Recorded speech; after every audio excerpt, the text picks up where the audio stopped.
현재 K-팝의 뜨거운 기세도 무섭지만 영화나 드라마의 열풍도 무시할 수는 없습니다. 오늘은 스크린을 통해 한류를 끌어가는 배우들이 있는데요. 4차 열풍을 겨닌 신한류 사천왕은 누구? 라는 기사와 반응을 전해드리겠습니다. 그럼 기사를 먼저 보시겠습니다.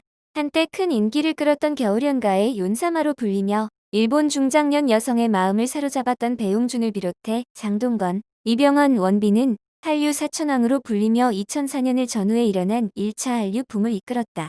2020년 코로나화로 인해 스테이홈에서 한국 드라마가 히트하면서 지금까지 외면하던 남성층 등 폭넓은 층을 아우르면서 제4차 한류 붐을 일으켰다. 구 사천왕 중에서 신한류 사천왕으로 이민호, 김수현, 이종석, 김우빈 등이 거론될 때도 있었다. 하지만 넷플릭스 전송이 뒷받침되는 지금의 한류 열풍을 상징하는 현재의 한류 사천왕은 누구일까? 넷플릭스가 발표한 2020년 일본에서 가장 화제가 된 작품 탑10 안에는 사랑의 불시착, 이태원 클라스, 사이코지만 괜찮아, 청춘기록, 김비서가 왜 그럴까? 처럼 한국 드라마가 총 5편이다. 서양 영화에 국내 영화, 애니메이션, 해외, 국내 드라마 등 다양한 장르 가운데 일본 넷플릭스의 시청 중 한국 드라마의 시청이 작년과 비교해 6배 이상 증가했다고 하니 제4차 한류 붐의 기세를 짐작할 만하다. 그 중에서도 단연 1위는 사랑의 불시착. 작년 2월에 배포된 이래 오랫동안 랭킹의 상위를 지켰다. 우선 현 한류 사천왕 중 한 명으로 꼽히며 작품에서 38선을 넘어 찾아온 한국의 여성 기업가와 운명의 사랑에 빠지는 북한의 엘리트 군인을 연기한 현빈일 것이다. 현빈하면 내 이름은 김삼순, 시크릿 가든 등으로 이미 한류 팬들 사이에서 절대적인 인기를 누리고 있다. 하지만 넷플릭스 방송으로 세계적인 화제작이 된 사랑의 불시착으로 다시 한번 현빈도 주목받게 됐다.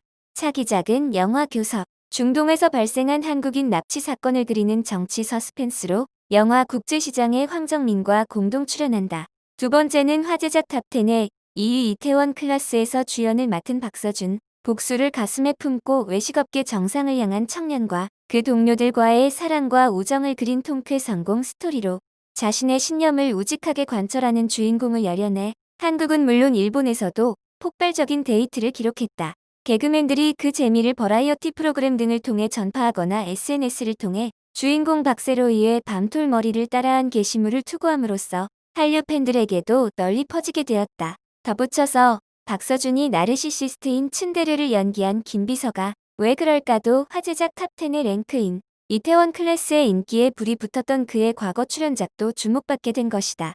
세 번째는 탑10에서는 6위의 사이코이지만 괜찮아의 김수현. 원래 신한류 사천왕 중 한 명으로 불렸던 그는 데뷔 초부터 연기에 정평이 나 있는 젊은 실력파다. 프로듀서를 맡은 배용준과 박진영이 공동 기획, 제작한 드림하이에서 시골의 보잘것없는 고교생이 엉뚱하게도 예술고등학교에 진학해 천재적인 음악의 재능을 찾아내 스타가 되는 주인공을 연기해 뛰어난 연기력과 가창력을 선보여 차세대 스타가 되었다. 또한 일본에서도 데이트 한 해를 품은 달에서 처음으로 사극에 도전했고 별에서 온 그대는 400년 전 조선에 와서 현재까지 인간 세계에 섞여 있는 이상한 사람과 인기 여배우가 펼치는 러브 코미디도 큰 성공을 시켰다. 그런 그가 제대 후 첫 복귀작으로 선택한 것이 사이코지만 괜찮아. 자폐증을 앓고 있는 형을 돌보기 위해 자신을 포기한 듯한 청년과 비정상인 부모 손에 자라 사랑을 모르는 동화 작가 여주인공의 만남을 그리는 러브 스토리에서 김수현은 마음의 깊은 상처를 안고 있는 주인공을 섬세하게 연기한다. 네 번째로 소개할 인물은 탑10의 파리 청춘 기록의 주연을 맡은 박보검. 여기서 언급된 현한류 사천왕 중에선 가장 어리다. 응답하라 1988의 천재 바둑기사 역으로 일약 브레이크 됐고 구름이 그린 달빛의 츤데레 세자 역으로 일본에서도 인기를 얻었다. 상냥한 미소와 내추럴한 분위기가 매력으로 청춘 기록은 바로 그런 그의 특색을 살린 작품. 자신이 목표로 하는 꿈을 향해 고민하고 망설이며 때로는 가족이나 친구와 부딪히면서도 나아가는 극히 보통의 청년을 그대로 연기하고 있다. 본인 자신은 2020년 8월에 입대. 입대 전 찍은 공상과학 영화 서복에서는 공유와 공동 출연으로 인류 최초의 복제인간 역에 도전하고 있다. 화제작 탑10으로 본 사천왕이라 빠졌지만 일반적으로 신사천왕 중 한 명인 이민호의 주연작 더킹은 넷플릭스의 2020년 일본에서 가장 기세 등등한 한국 드라마 탑10에 올랐다. 평행세계에 있는 두 개의 한국으로 가는 황제를 연기하고 있으며 시공의 벽을 백마를 타고 건너 나타나는 이민호.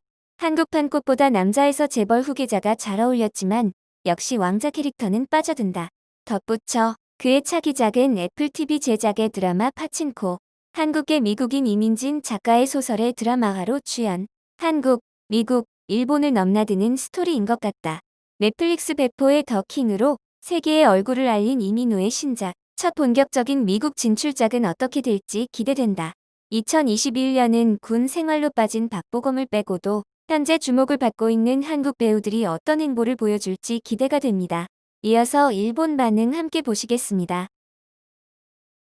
윤사마는 잘생겼기 때문에 한류가 일어난 것이 아니라 한국의 드라마가 순수하고 로맨틱한 부분과 미국처럼 해피엔딩이 되지 않고 따뜻한 미달성감이 좋았던 것이라고 생각합니다. 지금의 일본인이 잃어버린 플라토닉의 장점이라고 할까. 그리고 윤사마의 일본 여러분은 가족입니다의 친일 자세. 진짜 지금 말하면 매국노라고 할 것 같아. 일본에도 꽃미남은 많이 있기 때문에 한국의 꽃미남이라면 뭐든지 좋다는 것은 아니겠지요. 지금은 언론이 열풍을 억지로 부추기고 있을 뿐 옛날 같은 한류감은 없지만요. 솔직히 언제가 2차고 언제가 3차였나? 이런 느낌이에요. 넷플릭스의 인기 드라마 배우네요. 한국 드라마는 배우의 층이 두껍죠. 또 좋은 배우들 많아요. 비밀의 숲도 다루어 주길 바래요. 한국 드라마는 정말 재미있어. 그리고 미남 미녀, 배우도 180cm가 넘는 꽃미남, 게다가 근육질이고 일본 배우에게는 없네라고 생각해버린다. 정말로 같은 아시아인일까? 라고 생각해버리는 아름다움.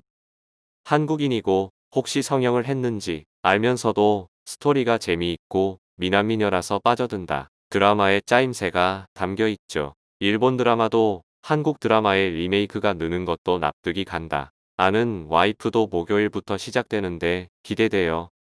비록 성형을 했더라도 미천이 좋아야 아름다울 수 있고 스타일은 타고난 것이기 때문이다. 살을 뺀다고 얼굴이 작아지거나 다리가 길어지거나 할 수 없다. 제가 코나 눈을 만진다고 해서 한국 여배우처럼 절대 될 수 없다고 생각하고요. 단연 박서준, 김비서가 왜 그럴까? 쌈마유이도 굉장히 설레어 좋았지만 박서준의 첫 번째는 마녀의 연애. 이것은 끝나고 나서 마녀아리가 되어 외로워질 정도로 정말 감동받았다. 연기도 잘하고 귀엽고 너무 좋아요. 연말연시에 처음으로 한류 드라마를 봤어요. 박서준님의 김비서는 물론이고 그녀는 예뻤다도 최고였죠. 다른 출연자분들도 멋있어서 몇 번이나 울었어요. 평상시 생활을 하고 있어서 이런 일이 일어날 리가 없다. 고 알고 있는데 젊었을 때의 나로 대체해버리고 있는 건지 마음이 술렁거리고 말았습니다. 이렇게 가끔 아무 생각 없이 TV를 보는 것도 좋은 것 같아요. 벌써 몇 년째 한류 드라마만 보고 있다. 게다가 사극이 7할, 지성, 송일국, 이서진, 김재욱이 나의 사천왕. 아여, 귀엽고 잘해. 극찬 댓글이 많아서 무서운 것이지만 한국인 여럿이서 분위기 조작을 하러 오는 것일까? 회사에 한류 팬이 있는데 말하면 좀 그렇지만 그다지 뇌를 사용할 필요가 없는 부서의 사람. 지금까지 한류를 좋아하는 사람을 몇 명 봤지만 똑똑하다고 생각하는 사람은 없었다. 우연히 당신 주변에 한류를 좋아하는 사람이 그랬던 것뿐이죠. 편견은 그만둡시다. 기사와 반응은 여기까지입니다. 감사합니다.